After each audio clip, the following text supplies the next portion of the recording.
distinguished members of the National Assembly, ladies and gentlemen, good morning.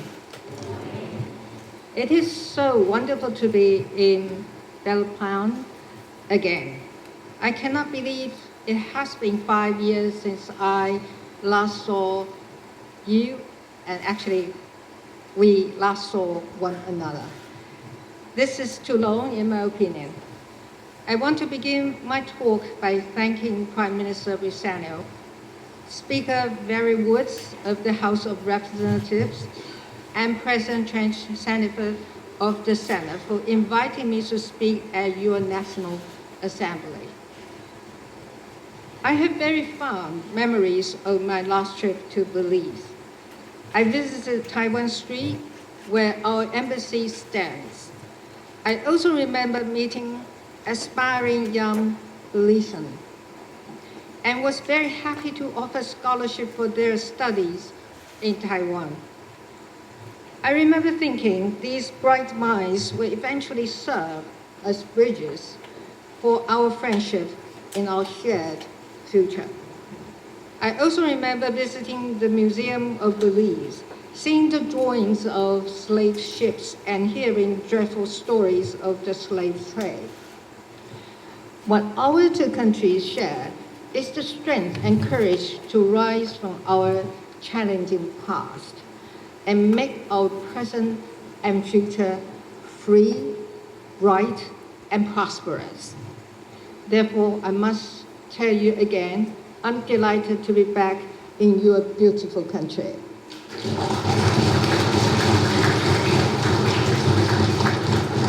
I would really have loved to come to Belize earlier. However, most of us were grounded by the COVID-19 pandemic. And as we work diligently to move towards the post-pandemic era, more challenges await us. For example, climate change, economic downturn, inflation, and most challenging of all, expansionist threats from authoritarian regimes. The people of Taiwan face constant threats and pressure from the neighbor on the other side of the Taiwan Strait.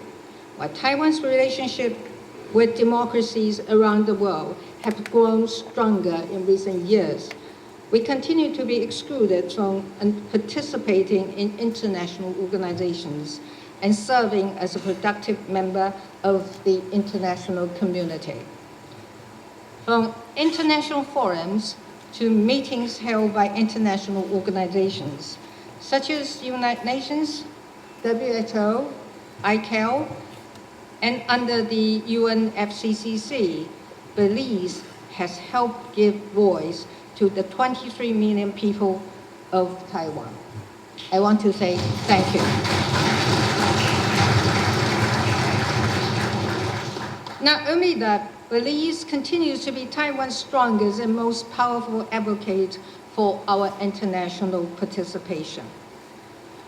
Moreover, last May, in this very chamber, your National Assembly members unanimously passed a motion to support Taiwan's participation in international organizations.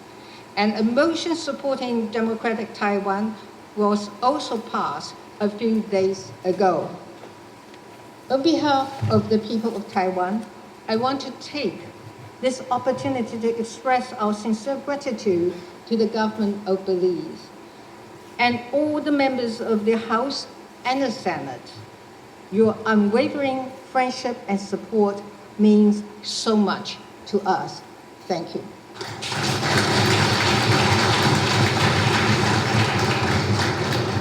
Belize has accomplished quite a lot over its history. And as a grateful friend, Taiwan is honored to play a role in assisting Belize's national development through projects on infrastructure, healthcare, agriculture, disaster management and prevention, information and communications technology, and education. In fact, I am very pleased to note that over the past 2 years, Taiwan and Belize have been able to step up our bilateral cooperation to help make everyday life here even more convenient. For example, road upgrades will connect people from one region to another. We are also working together to bring clean water to rural areas.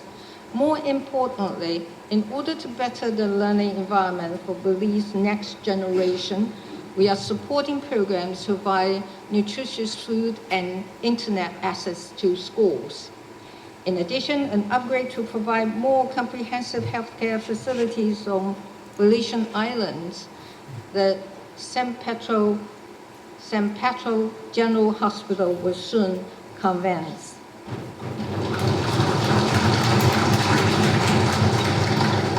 Our efforts do not stop here. Through our joint women endowment projects, Belizean women are able to receive vocational training and financial support to fulfill their entrepreneurial aspiration. To this date, the program has directly assisted over 700 women and benefited more than 2,000 people in Belize. The ICDF scholarship and the MOFA Taiwan scholarship have also brought 500 Belizean students to Taiwan to attend schools. It is also my hope to welcome even more students to come study in Taiwan. These projects, one ranging in scope, a testament to our close cooperation and substantive contribution to Belizean society.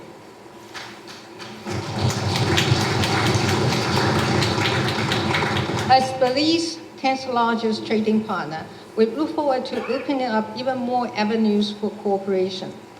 Since the Taiwan-Belize Economic Cooperation Agreement took effect last January, Belizean exports to Taiwan in 2023 increased to 317% of the amount in 2021. That is $3.24 million.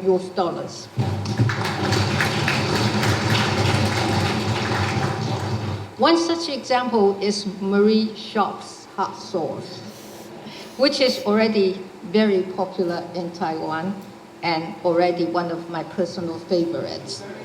Congratulations. Steps are also being taken to realize the potential of Belize's seafood industry.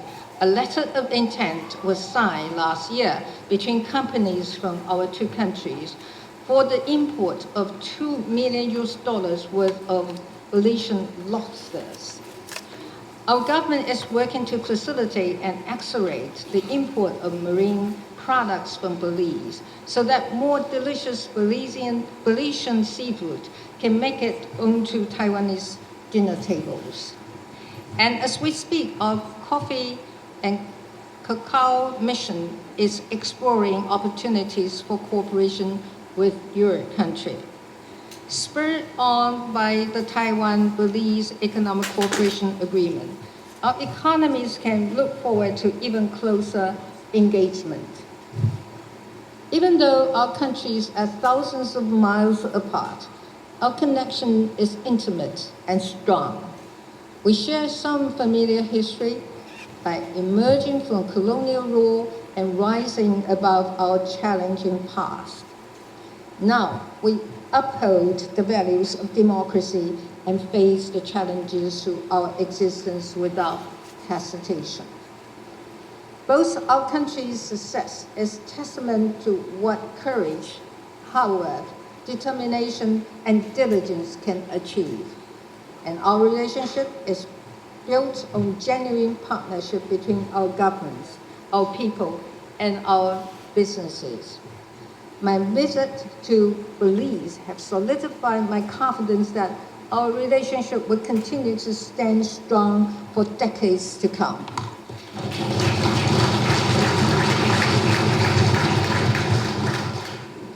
Let me conclude my address by reiterating what I said here 5 years ago.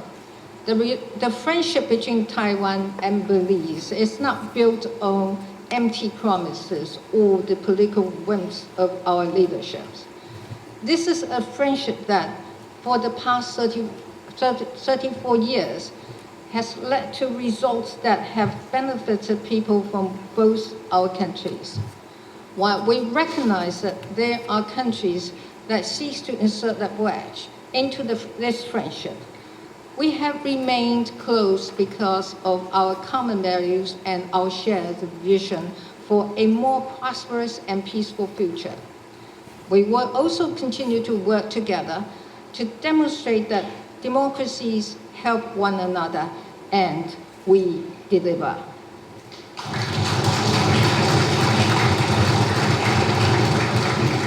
Here, in the presence of true friends, please allow me to reaffirm Taiwan's steadfast commitment to our bilateral partnership. I want to once again thank Prime Minister Lozano, Speaker Woods, President Chen Sandiford, Leader of the Opposition, Barrow, and all members of the National Assembly for your hospitality and for inviting me to address you here today. Thank you. Thank you so much.